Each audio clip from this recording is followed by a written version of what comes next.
we are back to another edition of ACF411, the official podcast of the Allen County Fair, powered by Nutrien. I'm Russ Decker, your host, and we have an old, familiar face. Brody, how you doing, man? Good, I'm good. Yeah. So is this your final Allen County Fair? Yes, it is. So last year you had a crown. Yeah. Thanks to you. Tell us. So why did you have a crown last year? Actually, last year on the podcast, I decided I wouldn't say really throw a fuss about it, but we made a joke that Delaney had a crown and I didn't, and so at our what was the breakfast we had? Wake, rattle, and roll. Yep. Yes. We were at breakfast, and I had to do a little speech for basically just telling people the importance of helping and volunteering and kind of contributing to our livestock auction we have. And right after that, or right before that, I can't remember what it was, you presented me with what I believe was actually a Burger King crown. It was. With a Nutrien logo on it. Yeah, we put the Nutrien logo over the Burger King logo. That's how we did that. Yep. So that was, because we were having fun all week about the Queen gets a crown and the King gets a ball cap, and we thought it seems like an inequity there. Yep. So we resolved it. Yeah, I guess so. Yeah. So your final Allen County Fair as an exhibitor. Yes. And you've got swine and rabbits. Yep. Let's talk about the rabbits first. What kind of rabbits you got? So I've taken many different breeds of rabbits. When I first started, we took a little breed called Champagne d'Argents, and they are very, very rare around this part of the country. Some places will have a lot of them. Like, they do have their national shows like all the other breeds do, but they're definitely not as big as some of your other breeds. And we kind of got into those because my grandpa, when my mom was younger, that's what he bred for my mom to take to fair when she was about my age. And that's what we got back into when we started. And now I took white New Zealand's for a breeding project, and we still have those at home, but we're just mainly using those now as market rabbits, and we breed those to have our market pens and our single fryers for our shows. But my breeding stock this year for fair was I had a junior buck mini Rex and a senior doe Flemish Giant. And how'd you do? I did very well with the market point of it, but not so well with the breeding part. I actually had, I believe it was 4th overall single fryer, and then I had reserve grand champion market pen.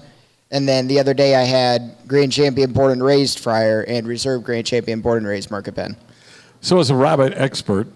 I wouldn't go that far. So as a rabbit expert, does it really taste like chicken? Oh, yeah, 100%. If you would set a plate down in front of somebody and put a blindfold on them and have rabbit and chicken cooked the exact same way, I can guarantee you they would not be able to tell a difference.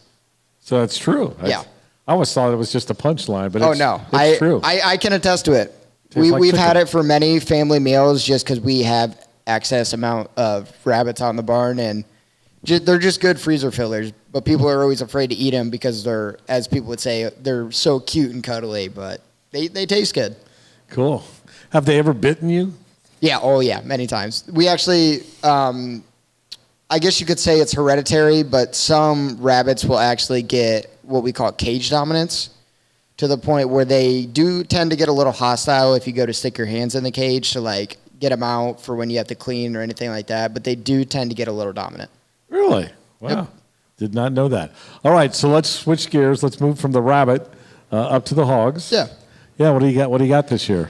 So this year I took a crossbred market gilt, a crossbred market barrow, and I took a purebred Duroc gilt. And I actually brought 2 of them home, and my goal here is actually to begin to breed them. Because we used to do that for a while, but we got out of it when our sow got too old, so I kind of want to pick back up in it just because I'm not really ready to give up the fair life. All right, so how'd you do in judging? It was a little rockier this year than what we've had in the past. We did a lot better than we thought we were going to. We came in, our hogs were weighing a lot lighter than what we normally have them. We had feed struggles all year long. And I guess I had the 6th overall Duroc in the show. I didn't end up placing with my gilt, my crossbred gilt, and I won my class for my crossbred barrow, but I didn't end up placing in the final drive. All right. So let's talk about what's life like after the fair for Brody. I know you're going to school, right? Yeah. So I'm actually going into my sophomore year at The Ohio State University of Lima, and I am majoring in animal science because my end goal is actually to become a large animal vet because we really don't have anything like that around here. And I want to bring something more local to kind of help out our community because I understand the struggles myself of not having that sort of, like, I guess you could say not having that help closer to you when you really need it in times of emergencies. Yeah, so where's the nearest, so, you're a hog person. If you have a sick hog, where's the closest large animal vet?